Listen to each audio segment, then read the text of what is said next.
Hello दोस्तों, कैसे हैं आप सभी लोग। तो सीडीपी की क्लास को कंटिन्यू करते हुए और आपको बाकी की क्लासेस कैसी लग रही हैं कमेंट सेक्शन में ज़रूर बताएं। और पीडीएफ को प्राप्त करने के लिए आप हमारा टेलीग्राम चैनल ज्वाइन कर सकते हैं, जिसका लिंक मैंने डिस्क्रिप्शन में दे दिया है। और आपके जो भी सवाल हैं कमेंट सेक्शन में बता सकते हैं। तो बिना देरी से हम क्वेश्चन को शुरू करते हैं।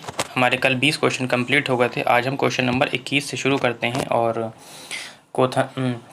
क्वेश्चन जो है आपका कथन और कारण से संबंधित है। मैंने बताया था जब भी इस तरीके का क्वेश्चन आएंगे तो आप ये भूल जाएंगे कि यहाँ पे अभिकथन है या यहाँ पे तर्क है। अभी आप इसको ऑप्शन के हिसाब से पढ़ेंगे और ये देखेंगे कि ये सही है या गलत है। और मैंने बताया था अगर इसमें से हमें सही गलत की पहचान हो जाए तो यहाँ पर हम क्यों की शब्द लगाकर पूरा पढ़ लेंगे, जिससे कि हमें कारण पता चल जाएगा कि वो है या नहीं है। तो फिलहाल तो अभी हमें क्यों की नहीं पढ़ना है, पढ़ लेते हैं। कहता है कि शिक्षकों को किसी संप्रदाय से संबंधित विद्यार्थियों द्वारा घृण, भ्रांतियों और वैकल्पिक अवधारणाओं की उपेक्षा करनी चाहिए। ये ऑप्शन गलत है, उपेक्षा नहीं करना चाहिए। मैंने आप लोगों को बताया था कि बच्चों की जो गलतियाँ भ्रांतियाँ होती हैं वो क्या होती हैं, एक अधिगम का क्या होती हैं, हिस्सा होती हैं। क्या होती हैं? अधिगम का हिस्सा होती हैं। और ये कह रहा है कि उपेक्षा करनी चाहिए, हमें उपेक्षा नहीं करनी चाहिए, हमें क्या वरीयता देना चाहिए। ठीक है। फिर कहता है कि भ्रांतियाँ अत्यंत गलत होती हैं और तर्कहीन चिंतन प्रक्रिया दर्शाती हैं। फिर वो ये कह रहा है कि भ्रांतियाँ गलत होती हैं। ठीक है, यानी कि आपका ऑप्शन हो जाएगा ए और आर दोनों गलत हैं। ठीक है, आगे बढ़ते हैं। कहता है क्वेश्चन 22 हमारा आपकी स्क्रीन पर। कहता है कि जब कोई अध्यापिका किसी विद्यार्थी को उसके विकास के निकटस्थ क्षेत्र पर पहुंचाने के लिए सहायता को उसके निष्पादन के वर्तमान समय के अनुरूप ढालती है तो अध्यापिका किस नीति का प्रयोग कर रही है? सहयोगात्मक अधिगम का प्रयोग क्या है? कह रहे हैं अंतरपक्षता का प्रदर्शन है, अंतरपक्षा का प्रदर्शन है, पाड़ है, या विद्यार्थी में संज्ञानात्मक द्वंद्व पैदा करना है। देखो ये क्वेश्चन बेटा हमारा किससे संबंधित है? वाइगोत्स्की से संबंधित है। किससे?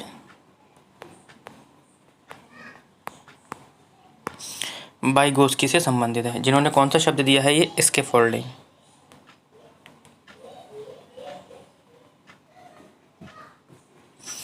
ठीक है, स्कैफोल्डिंग। तो मैं चाहता हूं कि आप लोग हिंदी में ऑप्शन ना देकर अगर इंग्लिश में देखेंगे तो आपको ज़्यादा बेनिफिट मिलेगा, क्योंकि हिंदी में जो है शब्द ज़्यादा हैं, आप लोग समझ ही नहीं पाएंगे। और ऐसे ऐसे शब्द हैं जो आपने कभी सुने भी नहीं होंगे। तो आप लोग, मैंने बताया था कि इसके फोल्डिंग शब्द याद रखें और एक ZPD शब्द याद रखें। ये वाइगोत्स्की के ही शब्द हैं। ZPD मतलब जोन ऑफ प्रॉक्सिमल डेवलपमेंट। ठीक है, ZPD के द्वारा भी सहायता दी जाती है और इसके फोल्डिंग के द्वारा भी सहायता दी जाती है। ZPD के द्वारा जो सहायता दी जाती है वो कैसी होती है? आपकी स्थायी होती है। कैसी होती है? स्थायी होती है। जबकि जो इसके फोल्डिंग के द्वारा सहायता दी जाती है वो कैसी होती है? अस्थायी होती है। और क्या डिफरेंस है इसमें? ZPD के द्वारा जो सहायता दी जाती है वो कहाँ दी जाती है? बीच में दी जाती है। कहाँ? बीच में दी जाती है।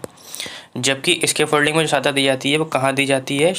शुरुआत में दी जाती है। ठीक है, ये आपको क्लू पॉइंट मिल गया। फिलहाल हमारा ऑप्शन हो जाएगा पाड़, जिसे हम बोलते हैं इसके फोल्डिंग, जिसे हम बोलते हैं इसके फोल्डिंग। ठीक है, तो दो शब्द दिए थे, मैंने बता दिए। आगे बढ़ते हैं क्वेश्चन नंबर। फिर एक क्वेश्चन है वाइगोत्स्की का। कहता है कि वाइगोत्स्की के संरचनावाद में किसकी भूमिका अहम है? तो वाइगोत्स्की ने कहा है कि भाषा पहले है, भाषा पहले है और विचार बाद में है। ठीक है, तो ऑप्शन हो जाएगा आपका भाषा। ठीक है, आगे बढ़ते हैं। कहता है पियाजे के अनुसार एक शिक्षक का बहुत ही ज़रूरी है। कह रहा है गतिशील लचीला होना, सहानुभूतिपूर्ण पारदर्शी होना, संरचित या अनमय होना, यांत्रिक या व्यवहारवादी होना। ठीक है, तो पियाजे के अनुसार एक शिक्षक का गतिशील और लचीला होना बहुत ज़रूरी है। ठीक है, यानी कि ऑप्शन हो जाएगा आपका पहला वाला। ठीक है, यदि शिक्षक गतिशील होगा तो वे बालकों को तरह तरह की जानकारियाँ क्या करेगा? सुलभ करवाएगा। ठीक है, जो बच्चों के ज्ञानवर्धन में सहायक होंगी। इसके साथ ही यदि शिक्षक लचीला होगा तो ही वे बालक के साथ सामंजस्य बिठा पाएगा, अर्थात बच्चों को अपनी बातों को सही तरह से समझा पाएगा तथा बच्चे भी बिना किसी भ्रम के शिक्षक द्वारा दी गई जानकारी को आत्मसात यानी कि ग्रहण कर सकेंगे।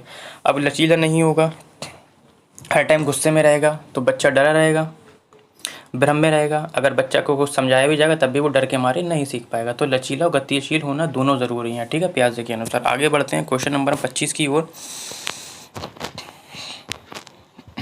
ये आपका कूट से संबंधित प्रश्न है। कहता है कि प्रगतिशील कक्षा में एक प्रभावी वातावरण का निर्माण करते समय निम्नलिखित में से किन किन बातों का ध्यान रखना चाहिए। देखो कई बार मैं प्रैक्टिस में ये क्वेश्चन ले चुका हूँ, प्रगतिशील शिक्षा किसने दी है आपकी, तो आप लोग बोलेंगे कि सर जॉन डीबी ने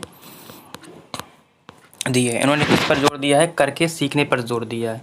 प्रगतिशील कक्षा में एक प्रभावी वातावरण का निर्माण करते समय अन्वेषण को प्रोत्साहित करना चाहिए। जब अन्वेषण को आप प्रोत्साहित करेंगे तो इससे क्या होगा, बच्चा खुद करके सीखेगा, यानी कि बच्चा एक्टिव रहेगा, है ना। यानी कि ऑप्शन नंबर आपका पहला वाला ठीक हो जाएगा। अन्वेषण को प्रोत्साहित करने के लिए सामग्री को व्यवस्थित करने की विधि, ठीक है।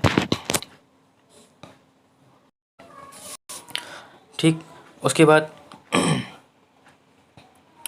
प्रोत्साहित करने के लिए सामग्री को व्यवस्थित करने की विधि। पाठ्य योजना के निर्माण में जोखिम लेने में विद्यार्थियों की सहायता करने के तरीके, है ना। आवश्यक शिक्षण सहायक सामग्री की व्यवस्था एवं आकलन की विभिन्न विधियों आदि बातों का ध्यान रखना चाहिए। किंतु एक समान क्षमता वाले विद्यार्थियों को एक समूह में रखना प्रगतिशील कक्षा की विशेषता नहीं है, ठीक है। तो यानी कि पहला वाला ऑप्शन मैंने बताया अन्वेषण को प्रोत्साहित करने के लिए, जोखिम लेने में विद्यार्थियों की सहायता करने में, और आपका मैंने बताया आकलन की विभिन्न विधियाँ। लेकिन ये वाला ऑप्शन क्यों गलत है, एक समान क्षमता वाले विद्यार्थी को एक ही समूह में रखेंगे तो क्या होगा, दिक्कत का सामना करना पड़ेगा। यानी कि ऑप्शन नंबर 1, 2, 4 किसमें है हमारा, इसमें आ जाएगा, ठीक है। ठीक, आगे बढ़ते हैं क्वेश्चन नंबर हम 26 की ओर। हर प्रैक्टिस में मैं एक क्वेश्चन ले रहा हूँ, वजह ये है कि इम्पोर्टेंट है, आ गया तो दिक्कत का सामना करना पड़ेगा। निम्नलिखित में से कौन सी अधिगम अक्षमता सुसंगत रूप से लिखने में, किसमें, लिखने के, तो मैंने बताया था कि सॉरी थोड़ा मुझे ज़ुकाम हो गया इसलिए कहता है कि लिखने, तो लिखने के लिए बेटा मैंने बताया था डिस्ग्राफिया, ठीक है। डिसलेक्सिया मैंने किसके लिए बताया था, याद हो गया होगा आपको, पढ़ने से संबंधित विकार के लिए। डिस्कैलकुलिया मैंने किसके लिए बताया था, गणना करने में, यानी कि गणित से संबंधित विकार में, ठीक है, गणित से संबंधित विकार में, ठीक है। आगे बढ़ते हैं क्वेश्चन नंबर हम 27 की ओर। कहता है क्वेश्चन हमारा कि शैक्षिक उद्देश्य विद्यार्थी संचारी और गैर संचारी रोगों के बीच अंतर को समझेंगे, ठीक है। कहता है निम्नलिखित में से कौन सा प्रश्न दिए गए शैक्षिक उद्देश्य का सबसे अच्छी तरह से परीक्षण करता है, ठीक है। कहता है हम कोविड से बचाव के लिए मास्क का उपयोग करते हैं, लेकिन सामान्य सर्दी से बचाव के लिए क्यों। कह रहे यदि आपके माता पिता में से एक को डेंगू हुआ है तो क्या आपको डेंगू होने की संभावना अधिक है, ठीक है। कहता है सामान्य सर्दी का संचार मधुमेह के संचार से अलग कैसे है, बैक्टीरिया और वायरस से विभिन्न प्रकार के कौन कौन से रोग हो सकते हैं, ठीक है। तो कहना क्या चाह रहा है, देखो सामान्य सर्दी का संचार मधुमेह के संचार से अलग कैसे है, जब आप ये पूछेंगे अंतर वाला, ठीक है, तो क्या होगा, प्रश्न शैक्षिक उद्देश्य हो जाएगा। ये कैसे, विद्यार्थी संचारी और गैर संचारी रोगों के बीच अंतर का समझने या उसके मूल्यांकन हेतु उचित है। संचारी रोग, अब ये तो ऑप्शन आपका हो गया, अब मैं संचारी रोग और गैर संचारी रोग आपको एक बार एक्सप्लेन कर देता हूँ। संचारी रोग वे रोग होते हैं जो एक व्यक्ति से दूसरे व्यक्ति में हवा, पानी या प्रत्यक्ष या अप्रत्यक्ष रूप से फैलते हैं, जबकि जो कि अत्यधिक संक्रमण भी होते हैं। लेकिन इसके विपरीत क्या होता है, गैर संचारी रोग क्या होते हैं, जो फैलते नहीं हैं और गैर संक्रामक होते हैं, ठीक है। आगे बढ़ते हैं 28 की ओर। नई शिक्षा पॉलिसी से आपका क्वेश्चन कहता है कि राष्ट्रीय शिक्षा नीति 2020 में निम्न में से कौन सा कथन प्रस्तावित है। कहता है अपनी मातृभाषा में शिक्षित होना शैक्षिक और प्रौद्योगिकी उन्नति व बाधक है। विद्यालय को बच्चों को अंग्रेजी भाषा की प्रथम भाषा के रूप में, भाई अंग्रेजी की भाषा का नहीं, उसकी मातृभाषा में देना चाहिए, ऑप्शन गलत हो जाएगा, है ना। कहता है बाल विद्यार्थियों के लिए बहुभाषी होने के उच्च संज्ञानात्मक लाभ हो सकता है। ये ऑप्शन द्विभाषी उपागम विद्यार्थियों में उलझन पैदा करता है, उलझन पैदा नहीं करता है, संसाधन होता है ये, है ना, मैंने बताया था आप लोगों को। यानी कि राष्ट्रीय शिक्षा नीति 2020 में बाल विद्यार्थियों के लिए बहुभाषी होने का उच्च संज्ञानात्मक लाभ है। कथन प्रस्तावित है कि इस तिथि के अंतर्गत, इस नीति के अंतर्गत 5वीं कक्षा तक के छात्रों को मातृभाषा, स्थानीय भाषा और राष्ट्रभाषा में अध्ययन कराया जाएगा। ये मैं आपको पहले भी बता चुका हूँ, है ना, कराया जाएगा। जिसके साथ ही भाषा के चुनाव के लिए छात्रों पर कोई बाध्यता नहीं होगी। उनके लिए संस्कृत और अन्य प्राचीन भारतीय भाषाओं को पढ़ने के लिए विकल्प भी मौजूद होगा। यानी कि ऑप्शन हमारा हो जाएगा 3। कहता है द्विभाषी उपागम उलझन पैदा नहीं करता है, संसाधन के रूप में काम करता है। ये वाला गलत हो जाएगा आपका इस पेज पे।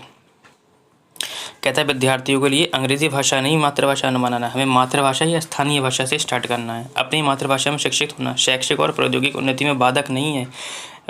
बाधक क्यों होगा? वो तो कहता है कि ज़रूर उसने NCF 2020 ने बताया ही ये कि है कि बच्चों को किसके रूप में मातृभाषा, स्थानीय भाषा या राष्ट्रभाषा में शिक्षा दी जाएगी। ठीक है, आगे बढ़ते हैं। कहता है कि निम्नलिखित में से कौन सा सूक्ष्म कौशल के उपयोग का एक उदाहरण है? कह रहा है दौड़ना, चलना, कूदना, घसीट कर लिखना। ठीक है, तो हमें बताना है कि सूक्ष्म कौशल का कौन सा उदाहरण है। तो सूक्ष्म कौशल का उदाहरण है घसीट कर लिखना। ठीक है, जबकि दौड़ना, चलना और कूदना ये हमारा कौन सा है? गतिक कौशल का उदाहरण है। किसका है ये? गतिक कौशल का। गतिक कौशल का। जबकि घसीट कर लिखना कैसा है? हमारा सूक्ष्म कौशल है। अब इसमें और क्या क्या आता है? ठीक है, तो सूक्ष्म कौशल के अंतर्गत हाथ आ गया, कलाई, उंगलियों या पैरों की उंगलियों, होंठ हो गए और जीभ के छोटे गति का संदर्भित करता है। कौन? सूक्ष्म कौशल। और वे छोटी मांसपेशियों के समन्वय को शामिल करते हैं। इनमें ड्राइंग, राइटिंग, साइकिलिंग आदि क्रियाएं शामिल होती हैं। ठीक है, आगे बढ़ते हैं। आज के सेशन का लास्ट क्वेश्चन, और कहता है आज के सेशन का लास्ट क्वेश्चन कि निम्नलिखित में से प्रतिभावान विद्यार्थी की विशेषता कौन सी है? कहता है धीमी समझ, जिज्ञासा की कमी, सोच में सटीकता की आवश्यकता या आसान कार्य को चुनने की प्रवृत्ति। तो आपको आराम से दिख गया होगा कि सोच में सटीकता की आवश्यकता। देखो धीमी समझ तो इसमें नहीं हुई, ना ही जिज्ञासा की कमी हुई। जिज्ञासा की कमी हुई है, ज़्यादा हुई है जिज्ञासा। तो आसान कार्य को थोड़ी ना चुनेंगे, जिसका कठिन कार्य को चुनते हैं। ठीक है, तो सोच में सटीकता क्या होता है? आवश्यक एवं सकारात्मक निर्णय लेने में सक्षम प्रतिभावान विद्यार्थी की विशेषता होती है। प्रतिभावान विद्यार्थी तीव्र समझ, उच्च जिज्ञासा पूर्ण वाले एवं नियमित क्रियाशील होते हैं। ठीक है, तो आज के लिए इतना ही।